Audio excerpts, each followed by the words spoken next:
Il y a un mot qui est absent de la traduction lorsque Yahvé donne l'ordre à Abraham de quitter son pays. Et en fait, de ce mot, selon moi, dépend une énorme partie de la compréhension en fait du voyage que va faire Abraham, qui est tant un voyage géographique, mais qui est aussi un voyage intérieur. En fait, Abraham part non seulement à la découverte de qui est Dieu, de qui est le Dieu qu'il suit, mais aussi de qui il est lui réellement. Et il y a vraiment une quête identitaire à travers tout ce récit-là qui se révèle vraiment à partir de ce mot-là. Voilà, donc ce mot, eh bien, c'est l'Echa que vous voyez ici. Donc je vous ai mis une imprime écran de la Bible translittérée et vous voyez qu'il y a tout simplement un trou. Et on voit que quand Yahvé donne l'ordre, eh bien, il y a va-t'en ou va, autrement dit, avec l'air.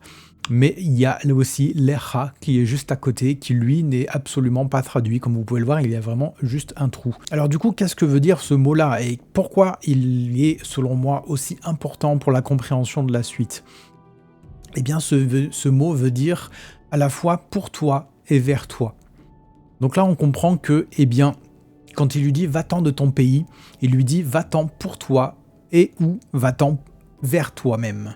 Donc il y a vraiment une espèce de quête initiatique qui est lancée ici par Yahvé, un voyage initiatique qui est lancé par Yahvé, qui est à la fois un voyage géographique, parce qu'il lui demande d'aller vers un autre pays, mais il lui demande aussi de faire un voyage intérieur, et qui est à son bénéfice. Il est pour lui, mais il est à la fois aussi vers lui. Donc en fait, on va voir que eh bien, Dieu va se révéler à Abraham, mais aussi à travers lui-même. Donc il lui demande de quitter à la fois son pays, et le terme qui est utilisé, c'est Eretz, qui signifie aussi la terre. Donc c'est vraiment sa terre, sa patrie, hein, son bagage également culturel. Il demande de quitter sa famille, donc son attachement familial et sa culture familiale. Et il lui demande de quitter la maison de son père. Et la maison du père, c'est vraiment l'idée de tout ce qui est de la transmission. Hein, parce que le père, c'est lui qui transmet tout à son fils. Et donc là, on parle vraiment de toutes ces constructions mentales les plus profondes, donc qui viennent vraiment de là où il vient, de sa provenance. Hein. Et donc cet ordre-là fait presque penser à ce que Jung pouvait appeler le chemin vers l'individuation. Donc vers une identité qui n'est pas héritée, donc qui ne dépend ni de son pays d'origine, ni de son attachement familial, et encore moins de l'attachement à son père. Mais là, ici, vraiment reçu de Dieu. Donc là, le reçu de Dieu n'est pas dans le processus d'individuation de Jung, mais là, c'est vraiment induit dans ce passage biblique. Et donc, ce chemin qui est initié là, donc il ne sait pas exactement où il va, parce qu'il lui dit « c'est le pays que je te montrerai ». Mais donc il ne sait pas exactement, donc là on est face à un processus de foi où il n'y a pas de preuve, hein. Ça va être une découverte au fur et à mesure. Dieu aurait très bien pu lui dire directement où il lui demandait d'aller, mais ça n'est pas le cas. Et donc ça, Paul le soulignera dans Romains et dans Hébreux plus tard par rapport au processus de foi. Donc on est vraiment dans l'espérance de quelque chose que l'on ne voit pas. Donc il part sans savoir où. Donc l'Era, ce terme que je vais beaucoup vous dire dans cette vidéo, donc c'est un chemin où la certitude n'est pas donnée au démarrage, mais elle se révèle en marchant. Donc on est vraiment face à un voyage initiatique dans toute son ampleur. Et donc cette dimension du l'Era, donc il est dit que 2 fois. Donc ces 2 termes sont dits que 2 fois dans tout le voyage initiatique d'Abraham. Donc c'est ici au moment du départ et à un autre moment que je vous expliquerai tout à l'heure. Je vous en dis pas plus pour l'instant, mais il y a également un autre passage dans l'Ancien Testament où ce même principe par contre est évoqué, cette fois pas par rapport à Abraham, mais par rapport à 2 autres personnes, et c'est dans le Cantique des Cantiques, et ça va permettre de vraiment comprendre encore plus la profondeur de cette notion-là. Et en fait, ici, c'est l'Echilar qui est utilisé comme terme. Donc, quand eh bien, c'est le fiancé qui appelle sa fiancée vers lui, sa compagne. Et donc, il lui dit « Mon bien-aimé a pris la parole et m'a dit « Lève-toi pour toi, ma compagne, ma belle, et va vers toi-même. » Donc là, on a à la base dit « Lève-toi pour toi », donc c'est Kumilar. Donc, lève-toi pour toi et vers toi. Et ensuite, on a l'Echilar, donc c'est vraiment la version féminine, hein, on va dire, donc du féminin, qui dit donc va vers toi-même, va pour toi-même. Et là, on voit qu'il y a une double invitation. Le fiancé invite à la fois la fiancée à venir vers lui, directement, mais en venant vers lui, elle ira aussi vers elle-même. Et donc en fait, là on voit vraiment la profondeur de ces deux termes-là, donc l'Erlera ou l'Erilar ici au féminin.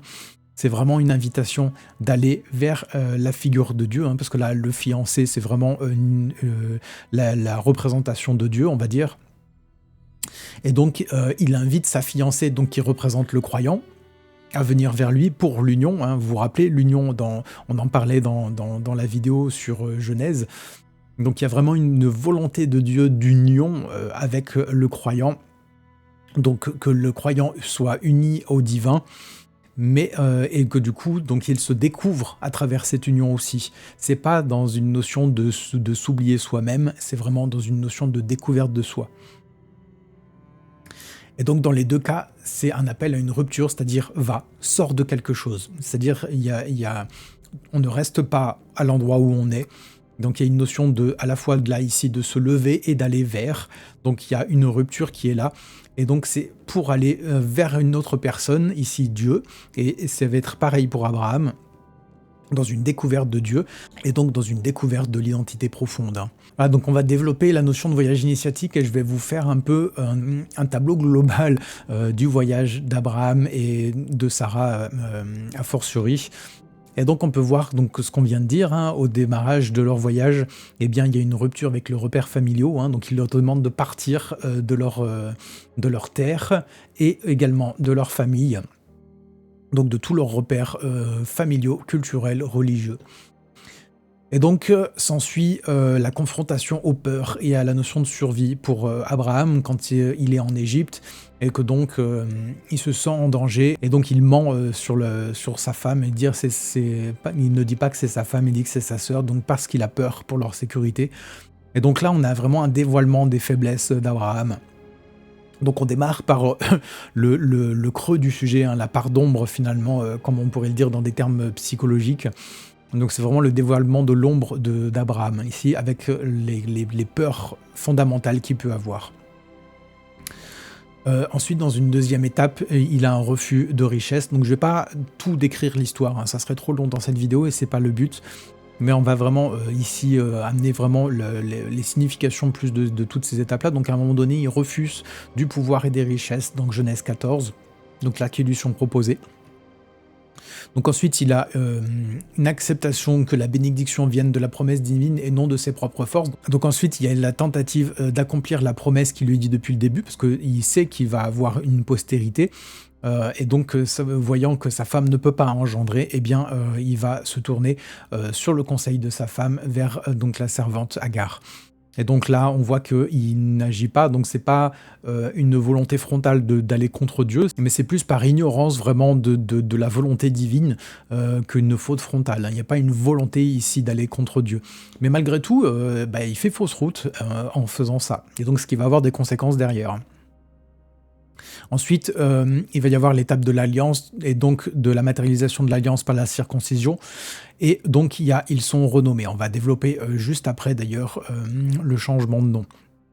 Donc là, il y a vraiment l'alliance qui est scellée. Elle était annoncée et maintenant, elle est scellée.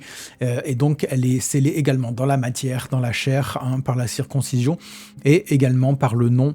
Et là, on verra vraiment toute la portée du changement de nom à l'étape suivante. Donc ensuite, il y a l'annonce de la naissance d'Isaac par Sarah, donc qui est âgée. Et donc là, c'est vraiment la précision, parce qu'ils savaient qu'ils allaient avoir une descendance, hein, comme je vous le disais. Mais là, il y a une précision supplémentaire. Ils savent que cet enfant s'appellera Isaac précisément, et que cet enfant viendra précisément par Sarah. Et donc là, évidemment, c'est la confrontation à la notion de foi, parce que comme ils sont âgés, eh bien, normalement, ils ne peuvent plus avoir d'enfants. Et donc derrière... Abraham prend entre guillemets de l'ampleur spirituellement parlant et il va aller jusqu'à intercéder pour Sodome. Donc là, il devient médiateur avec Yahvé. Il n'est plus celui seulement qui obéit, mais il devient également un médiateur, donc quelqu'un qui va discuter avec Yahvé. Et donc il y a vraiment la relation qui évolue entre Abraham et Yahvé ici. Ensuite, il y a la naissance d'Isaac, et donc là, c'est la manifestation concrète de la promesse. Donc là, voilà. qui demandait uniquement de croire devient concret, il n'y a plus besoin de croire, maintenant c'est là vraiment. Et ce qui demandait à croire maintenant est visible par les yeux. Et enfin, il y a l'épisode du sacrifice, que pareil, on va développer plus tard, on va vraiment creuser ça. Et donc là, il renonce à tout, même à son fils, mais pas à la fidélité à Dieu. C'est la seule chose à laquelle il ne renonce pas ici. Et donc derrière, eh bien, il va s'ancrer dans son nouveau territoire en Canaan. Et voilà, et la suite sera moins notoire, parce que c'est vraiment l'entrée dans la promesse à partir de la naissance d'Isaac, mais il y a vraiment le sommet donc de cette quête initiatique, de ce voyage initiatique, ici avec le renoncement à Isaac. Et donc, comme on a vu, eh bien, il y a un changement de nom. Abram devient Abraham. Et donc on va creuser la dimension symbolique de ce terme-là. Donc c'est pas quelque chose qui est dit de manière explicite dans la Bible, mais on retrouve eh bien, dans le nom, hein, vous commencez à me connaître, j'aime beaucoup faire ça pour donner une profondeur supplémentaire, hein, parce que ça fait partie des degrés de lecture que l'on peut avoir dans la Bible. Et donc on va vraiment faire une analyse de lettres qui composent Abram et Abraham pour vraiment comprendre la portée de ce changement de nom. Et on peut voir pour Abram que, eh bien, vous avez ici tout le détail des 4 lettres qui composent Abram. Et donc le sens symbolique de ce nom, la finalité, ça peut vouloir dire donc le père dont la tête est élevée, caché dans un potentiel de génération. Donc là, on comprend que il y a la potentialité de quelque chose ici avec Abram. Mais cette chose n'est pas encore rentrée dans son plein potentiel. Hein. On a vraiment besoin d'un élément supplémentaire et qui va être apporté justement dans le changement de nom. Donc pourquoi Abraham ? Eh bien parce que dans Abraham, on a une lettre qui est ajoutée, c'est le He. Et le He symbolise le souffle en hébreu. Donc on a vraiment la même démarche que l'on voit dans Genèse 2, hein, quand il y avait Elohim, un souffle de vie dans Adam. Et bien ici, de la même manière, dans ce changement de nom, c'est vraiment symbolisé. Cette fois-ci, on a vraiment la notion de souffle qui est ajoutée au nom d'Abraham. Et donc, on va avoir exactement la même chose pour Sarah, c'est pour ça que je ne vais pas détailler Sarah, parce qu'on a vraiment la même idée. Et donc, ce souffle amène vraiment une notion de fécondité. On passe de quelque chose de stérile à quelque chose de fécond, donc qui peut porter la vie. Et donc là, le sens symbolique du nom devient le père d'une maison élevée dans laquelle le souffle de Dieu agit pour engendrer une postérité nombreuse. Et donc là, qu'est-ce qui permet vraiment cette lecture-là ? Parce que vous pourrez me dire, mais oui, mais ça termine quand même par quelque chose de fermé, hein, par la lettre même. Mais vous allez comprendre pourquoi, eh bien ici ça s'ouvre. On a une construction ici, donc on passe de quelque chose de linéaire et de fermé à une ouverture par l'ajout du souffle. C'est l'ajout du souffle qui vient amener l'ouverture réellement dans la symbolique ici. Donc on est vraiment dans Abraham, dans une lignée potentielle, dans quelque chose, une potentialité de quelque chose, avec une autorité locale ici. Et donc avec l'ajout du souffle, eh bien, on va passer à une expansion beaucoup plus universelle, une postérité active. Et donc ça, ce qui était marqué, ce qui a mené à un symbole de clôture avec la dernière lettre ici, eh bien, s'ouvre avec la lettre qui va venir maintenant la précéder, qui symbolise le souffle. Donc c'est vraiment l'ajout du souffle qui amène l'ouverture de cette dernière lettre, qui de base est fermée. Comme ça vous amène la symbolique complète. Et donc maintenant, on va aller voir eh bien, le sommet de ce voyage. Donc on a vu qu'il a renoncé à pas mal de choses, il a renoncé à de la richesse, il a pris de l'ampleur, Abraham, et jusqu'au point où eh bien, Yahvé va mettre la notion de souffle dans ce changement de nom, ce qui va les rendre féconds tous les deux, autant Abraham que Sarah. Et on va voir maintenant, donc on va décortiquer le point culminant de cette histoire-là avec le sacrifice d'Isaac, donc Yahvé va empêcher évidemment en dernière minute parce qu'il va envoyer un ange pour empêcher le geste. Mais on va voir le pourquoi Dieu a demandé ça à Abraham, le pourquoi profond de ça. Et donc on voit donc dans Genèse 22, 2, il dit « Prends, je te prie, ton fils, ton unique, celui que tu aimes, Isaac, et va vers toi-même. » On retrouve le Lerléra ici. Au pays de Moria, et là, offre-le en holocauste sur l'une des montagnes que je te dirai. Et là, je pense que vous commencez à entrevoir pourquoi il est aussi important de faire ressortir ce terme qui est pourtant absent des traductions, et c'est tellement dommage. Et pourquoi il est autant important quand Dieu demande à Abraham d'aller sacrifier Isaac, il y a déjà une notion de c'est par rapport à toi-même que ça va se passer. Ce que ça va chercher, c'est en toi. C'est comme ça qu'on commence à entrevoir le fait que pourquoi Dieu va l'arrêter et pourquoi il voulait pas réellement le sacrifice d'un enfant ici, c'est parce que ce qu'il voulait produire, c'était quelque chose en Abraham. Il voulait vraiment produire quelque chose en lui, on va voir quoi exactement. Donc le premier l'Erleras visait le conditionnement extérieur, donc c'est tout ce qui est filial, tout ce qui est lié à la terre, au conditionnement culturel et familial. Et celui-ci vise le cœur même de l'ego d'Abraham. Là, ça va chercher beaucoup plus loin parce qu'il va lui demander de sacrifier le fruit de la promesse, littéralement, donc ce que Dieu lui avait donné. Et donc, c'est une mise à mort du moi, de ce qu'il croit posséder, jusque même dans ce que l'on croit que Dieu nous a donné. Et donc, là, ce que Dieu demande en gros à Abraham, c'est un renoncement tel qu'il lui demande de renoncer à tout, à lui-même et à ce qu'il a de plus cher en fait. Mais vous comprenez que comme il va l'arrêter, il lui demande d'y renoncer intérieurement. Donc il voulait l'amener jusqu'à ce point de rupture intérieure où c'était accepté de le faire, donc il était en train de le faire, et donc là, Dieu l'arrête. Parce que ce qu'il voulait produire, c'était pas réellement la mort d'Isaac, c'était vraiment cette mort intérieure d'Abraham, pour lui permettre une renaissance. Parce que là, on n'est pas face juste à quelque chose de méchant, mais c'est vraiment pour permettre une renaissance sous une autre forme, on va le voir. Donc la symbolique profonde ici qu'on peut voir, on va décomposer de quoi on est fait structurellement au niveau de l'être humain. Donc l'humain est fait dans la partie plus élevée de l'esprit, donc l'esprit qui est le souffle divin, donc qui est insufflé dans Genèse 2, le Nishmat Hayim. Et donc ça c'est le principe céleste qui est insufflé en l'homme, c'est le germe en gros divin qui est en l'homme. Donc il engendre, il donne l'axe, donc parce qu'il donne la direction. Et il peut être vu symboliquement comme le père de l'être. Si on devait vraiment hiérarchiser l'être dans un prisme familial, on va dire, on pourrait dire que l'esprit est vraiment le père de l'être. C'est lui qui engendre, et c'est lui qui amène le germe, et c'est lui qui donne la direction à l'être. Et en même temps, parce qu'il vient d'en haut.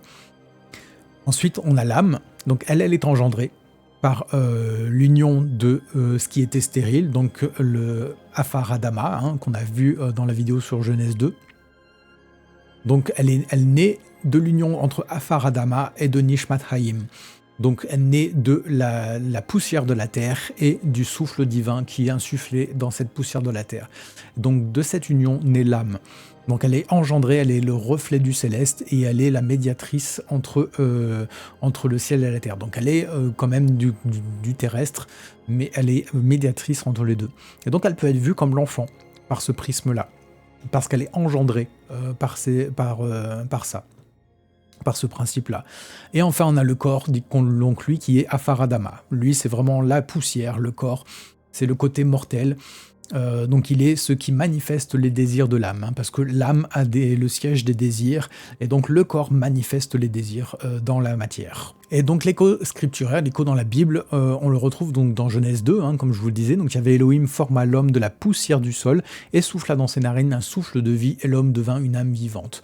Donc un esprit est soufflé dans un corps, ce qui engendre une âme. C'est ce que je vous expliquais juste avant. Et on le retrouve aussi dans Philippiens 2, donc là par rapport à Christ. Donc lui, Christ, est en forme de Dieu, s'est vidé lui-même, donc ça c'est la kénose, donc on a vu également dans la vidéo précédente.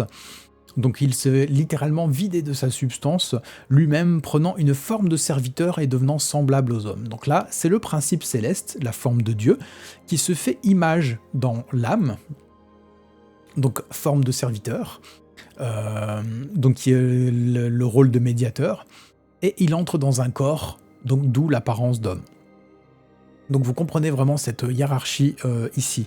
Et donc pourquoi je vous explique tout ça?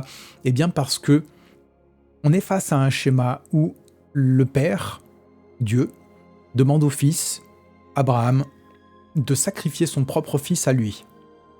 Donc il demande au Père de sacrifier son fils. Et si on le regarde dans la structure de l'homme sous ce prisme-là, eh bien, on peut voir que le Père de l'être sacrifie son fils, le Fils de l'être, l'âme, autrement dit. Et d'ailleurs, on peut voir que ça fait également vraiment écho au fait que Dieu le Père va envoyer son Fils unique, pour mourir pour nos fautes. Donc il y a vraiment pour moi, avec aussi ce que Yahvé demande à Abraham, une grosse préfiguration de la venue de Christ et du sacrifice de Christ sur la croix. Et comme il est le premier, le père de la foi, eh bien en fait il a comme engrammé finalement cette destinée, le fait que Christ allait venir accomplir ça sur terre. Il a amené ce geste, il l'a déjà amené dans ce monde, dans la matière. Il l'a déjà formé et c'est comme une annonce, une préfiguration vraiment de ce que Christ allait faire plus tard. Donc je trouve que là, il y a vraiment aussi une symbolique très forte à ce niveau-là. Et en même temps, on voit ce schéma donc à plusieurs niveaux. Donc on le voit au niveau divin, avec le Père qui va demander ça à son Fils unique, donc Jésus-Christ. Ensuite, on le voit au niveau humain, donc avec Abraham qui va faire ça avec son fils Isaac. Et ensuite, on le voit encore en dessous, dans le niveau, au niveau intérieur de l'homme, eh bien, le fait que l'homme sacrifie son fils intérieur, donc son âme, entre guillemets. Abraham, en matérialisant le geste, l'a déjà fait pour lui-même à ce moment-là. Le fait que l'ange l'arrête à temps fait que c'était vraiment pour le processus intérieur. Et donc nous, il nous a tracé la voie, nous a montré finalement le schéma à suivre pour nous aussi sacrifier notre fils intérieur. Mais c'est pas un sacrifice qui amène juste une mort, mais c'est une mort pour une renaissance finalement. Et même quand on dit mort, c'est le renoncement à l'ego, à l'image construite, à l'image de nous-mêmes que l'on s'est construite, mais finalement c'est dans une recherche de qui l'on est vraiment. Voilà, on va continuer à creuser tout ça. Donc voilà, ça vous dégrossit un peu, on va creuser tout ça encore plus. Pourquoi il y a besoin finalement de sacrifier le Fils de l'être dans ce sens-là. Et donc ça vous amène déjà une profondeur supplémentaire à pourquoi Yahvé a voulu demander ça et pourquoi c'est un voyage vers lui-même finalement qui lui dit là, en lui disant « va vers toi, vers la montagne de Moria ». Donc là on arrive vraiment au principe de la mort à soi qui est développé dans le Nouveau Testament. Donc notamment à travers Luc, si quelqu'un veut venir après moi, qu'il renonce à lui-même, qu'il se charge chaque jour de sa croix et qu'il me suive. Et donc là, le terme qu'il renonce, ça veut dire renier, rejeter. On pourrait le dire aussi tuer, autrement dit, à lui-même. Donc à ce qui compose notre identité héritée, autrement dit. Et je pense que vous voyez de plus en plus où ça veut aller. Et donc à lui-même. Ici, on a un verbe au moyen passif qui implique une action intérieure. Donc c'est vraiment quelque chose qui est tourné vers l'intérieur. Donc renoncer à sa propre âme, à sa propre psyché, au moi qui veut être au contrôle de l'être. Et là, vous voyez que, si on revient au schéma d'avant, normalement, celui qui est au contrôle de l'être, c'est le père de l'être, c'est l'esprit. Sauf que dans le schéma de l'homme psyché, de l'homme psychique, c'est l'âme qui est au contrôle de l'être. C'est l'être vit à travers ses désirs. Et donc c'est pour ça qu'il y a besoin de ce processus intérieur finalement pour dévoiler le véritable être, la véritable personne. Donc on a une structure qui est l'âme, qui est le centre de la volonté propre, qui doit être mise de côté, ou tuer autrement dit, parce que là l'image de tuer n'est pas littérale, encore une fois, l'âme n'est pas vouée à disparaître, bien au contraire. Et le corps, lui, est porté volontairement à la croix, donc pour clouer finalement la nature terrestre, pour tuer la nature terrestre, donc c'est une implication concrète et quotidienne du choix dans la matière, parce que ça peut pas être quelque chose de définitif, on n'est pas encore dans l'éternité, on est dans quelque chose de périssable, donc c'est un choix qui doit être renouvelé au fur et à mesure. Et donc, par ce biais-là, l'esprit prend le relais comme le principe directeur, comme le chef en gros de l'être. Et donc dans Galates 2, on voit « J'ai été crucifié avec Christ, si je vis, ce n'est plus moi qui vis, c'est Christ qui vit en moi ». Et donc là, j'ai été et je reste crucifié avec. On a quelque chose qui se perpétue, et donc ce n'est plus moi qui vis, c'est un effacement de l'ego, de l'âme. Donc c'est cette partie qui a été construite, comme on l'a vu, vraiment l'ego, c'est cette partie construite par héritage, toute l'image que l'on peut avoir de nous-mêmes, par le fait que l'on se regarde nous-mêmes. Donc là, en gros, c'est une invitation à ne plus nous regarder nous-mêmes. Vous vous rappelez quand je vous parlais de la chute Ce qui a amené la notion de honte, c'est que le regard s'est retourné sur l'homme. L'homme a commencé à se regarder lui-même et c'est ça qui produit la honte. Si l'homme ne se regarde pas lui-même, il n'a pas honte. Donc là, en gros, on est face à un processus inverse, c'est-à-dire que par cet effacement de l'ego, eh bien, on commence à regarder ailleurs qu'à nous-mêmes. On ne commence à ne plus vivre à travers nos désirs propres, les désirs de la chair, comme c'est dit dans le Nouveau Testament, mais on commence à se tourner vers ce qui est divin, ce qui est éternel, donc ce qui est de l'esprit. Et c'est d'ailleurs pour ça qu'il est question d'une nouvelle créature. On est effectivement dans l'image de cette mort de l'âme. C'est pas littéralement la mort définitive où l'âme cesse d'exister, mais elle est transformée en une nouvelle créature. C'est exactement l'image de Christ à la croix. Christ vient mourir à la croix, mais c'est pas une mort définitive. C'est pas pour rester dans cet état-là. Christ ressuscite, donc on est vraiment face à exactement ce même processus-là. Et derrière, Abraham, c'est exactement le même processus qui a été fait, parce que derrière, il rentre dans quelque chose de glorieux. Donc là, on a vraiment un point de départ avec Abraham, parce que c'est lui qui est dit qu'il est le père de la foi, et donc il donne un point de départ au principe de foi, au voyage vers la foi, vers la vraie foi. Donc ce passage initiatique de la mort, c'est vraiment le je qui doit mourir, l'âme psychique, donc l'ego, l'image que l'on a de nous-mêmes. Donc la nefesh qui est le siège des désirs, on le voit dans Genèse 23, si c'est dans votre nefesh de l'enterrer, donc là il est question d'un enterrement, donc en gros si c'est dans votre volonté, dans votre désir de l'enterrer, autrement dit, et c'est le terme nefesh qui est évoqué dans ce passage de Genèse 23. Donc on est dans la volonté propre. Et également dans la peur de mourir, parce que l'âme est tournée vers la terre, comme on l'a vu également avec la chute. Donc on est vraiment face à la peur de la mort. Et c'est pour ça qu'on voit dans Matthieu, au chapitre 16, verset 25, « Car celui qui voudra sauver sa vie la perdra, mais celui qui la perdra à cause de moi la trouvera. » On parle de ça, on parle de la mort à soi, on parle bien de mourir à ses désirs, de mourir à qui on croit être, à l'identité que l'on croit posséder. Donc là, c'est vraiment l'idée de revenir à un lien avec le divin qui est possible par ce processus-là. Et donc le lerlera, c'est l'appel au déracinement à l'identité ancienne qui est représenté par Our dans le périple d'Abraham. Donc le départ de la maison du Père, le Père terrestre, pour se diriger vers le Père céleste. Donc la structure héritée, l'âme liée aux traditions. Donc ce commandement de Yahvé est le point de départ de la mort à soi. Donc là, on demande de quitter le corps social, ou autrement dit de mourir au corps social. Vous voyez les termes que l'on peut adapter. Donc l'idée, c'est de se détacher de son âme héritée. Quand il nous est demandé de mourir à cette nature-là, eh bien c'est de mourir à tout cet héritage qui nous compose, qui vient de la terre, pour vraiment nous projeter, nous diriger vers l'héritage qui lui est céleste.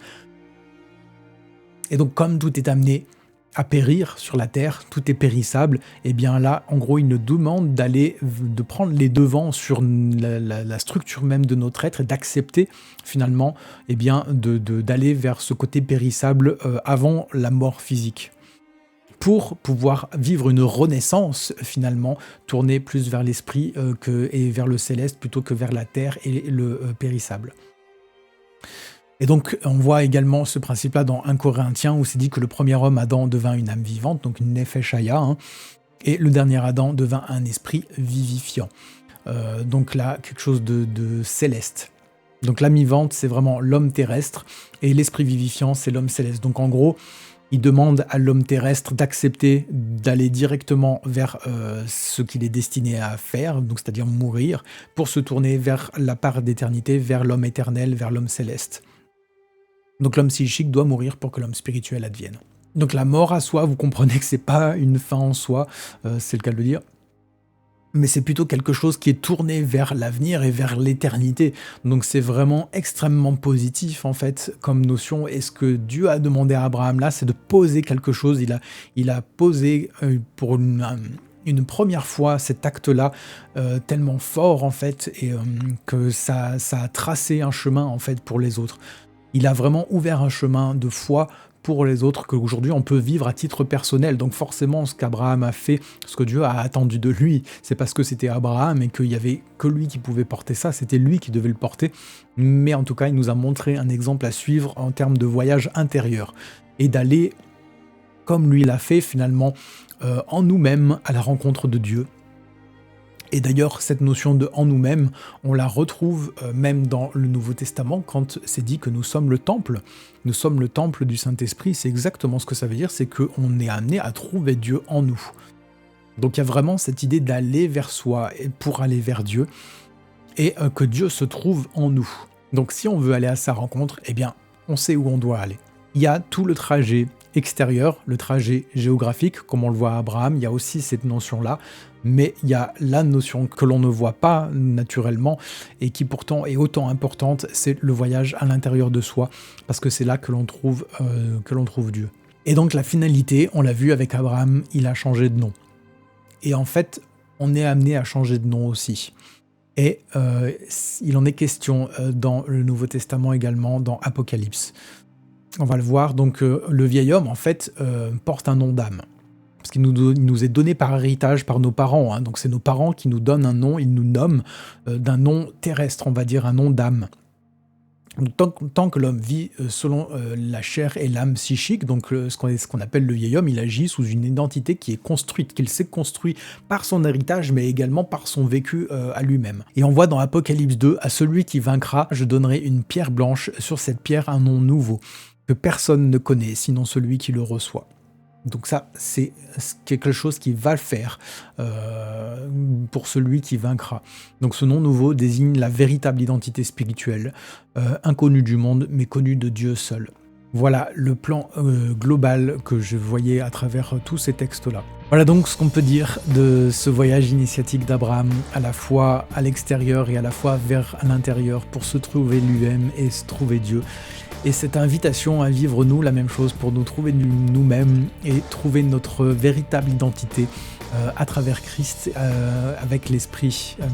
Et donc c'est vraiment une invitation que je trouve magnifique, qui nous est faite là, à la fois faite de sacrifice, parce qu'effectivement on nous demande de renoncer à une part de nous-mêmes, autrement dit de la sacrifier, cette part construite que l'on a par héritage, et également que l'on s'est construite nous-mêmes au fil de notre vie, et en fait pour venir découvrir qui l'on est vraiment, donc qui l'on est vraiment de toute éternité, et découvrir qui est cette personne qui porte ce nom que Christ veut nous donner.